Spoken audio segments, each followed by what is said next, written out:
Hello, I'm Lesley Atherton and this is called Filling the Void. You fill my void, the clergyman whispered as he stroked the window glass and shuffled into the sweet shop. His purchases at the sweetest place were not simply guilty pleasures for this regular consumer of the most highly sugared cough sweets to be found. Mr. Johnson's cough candy, extra strength vaporize and menthol medicinal drops were all good choices, as were his favourites, Uncle Jeremiah's eucalyptus balls. The clergyman's name was Father Gabriel, and Father Gabriel appeared to the entire village to be a cough sweet addict. Father Edmund, his younger colleague, would occasionally trail him into the sweet shop to purchase his own favourite, jelly babies, Werther's Originals and chocolate orange nibs. But he didn't have the same passion as Father Gabriel, who, as well as being well known for his sweet preferences, was sociable, active in his parish, and was plumped down very much on the plus side of eccentricity. Very tall and very slim, and never seen out of his black cassock and dog collar, unless both were covered with his long black cape. Father Gabriel's clothing combined with his spiky face and large nose to give him the look of an elongated raven, high church, sharp and menacing. But his personality did not match those looks. Father Gabriel was a good man, and a strong and supportive bastion of the community groups he set up, from the chess group to the mother and toddlers, from baptism preparation to preparation for marriage classes. There was always something to do.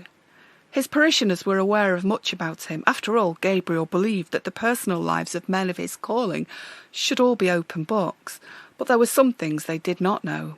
For example, that he was an enthusiastic part-time chemist, and that he had set up a laboratory in the cellar. Also that he had had a rather interesting life pre-priesthood. You see, Father Gabriel was a latecomer to his vocation, and his exploits before joining the church were something that his parishioners would never be told about. If life now was an open book, his life before God was a sealed casket and the most solid of secrets. After all, how many professional second division strikers leave their chosen sport to join the clergy? He knew his parishioners would make assumptions that a pro footballer might be promiscuous and shallow, and that a priest should be chaste and deep. They would struggle to reconcile the two, but Father Gabriel didn't, because he was neither promiscuous nor chaste, neither shallow nor deep. In fact, Father Gabriel was one of the most middle-of-the-road people you might ever meet. He didn't retire from football owing to an epiphany or moment of joy at the wonders of creation. He had a football injury. It was as simple as that. Of course, Father Gabriel spent a lot of time at the village sweet shop, and though he would purchase all manner of sweet treats from the shop, mainly gifts and prizes for his groups, he purchased nothing for himself except the huge variety of cough sweets. Any villager who noticed this peculiar habit would have thought little of it. After all, Father Gabriel always sounded congested and acted as if he was just recovering from the worst kind of cold. But Father Gabriel's motives were not as simple as that. The shop and the sweets were filling a void for him. But what kind of a void could a cough sweet ever fill?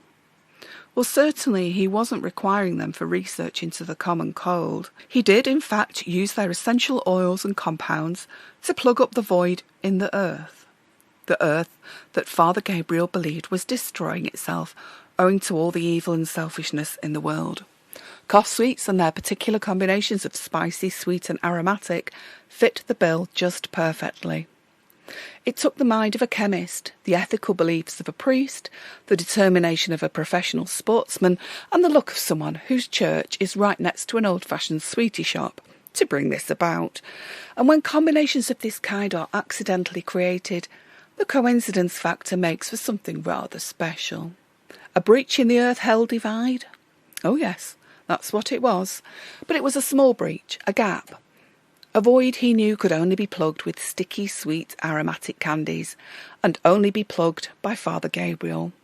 He was the man for the job. His pockets stuffed with 4 different kinds of medicating sweets, Gabriel knew that things would be good tonight. The combination would be volatile. If he was lucky, he might just gain some ground, he thought, for there was only one opportunity each week, around 5 a.m. on a Sunday morning. Too early even for morning prayers. Every Saturday night, late into the darkest hours, Father Gabriel would work on melting down his cough sweets and adding some ingredients of his own. No wonder his Sunday morning congregation were regularly shocked by the brevity of his sermons and the black and white Old Testament feel of their words. That's what comes with close contact with the gates of the underworld. Father Gabriel was different. He was a footballer, scientist and priest, and I'm pretty sure there aren't so many like him around. Especially not those who are able to discover the void, plug it up with cough sweets, and save the morality of mankind at the same time. Of course, if people were to find out what's going on here in the rectory, they'd say the man was a nutcase, a barn pot or a Looney Tunes. But who am I to comment? I'm just his live-in housekeeper, lab assistant, and his sports physiotherapist. And I love the taste of cough sweets.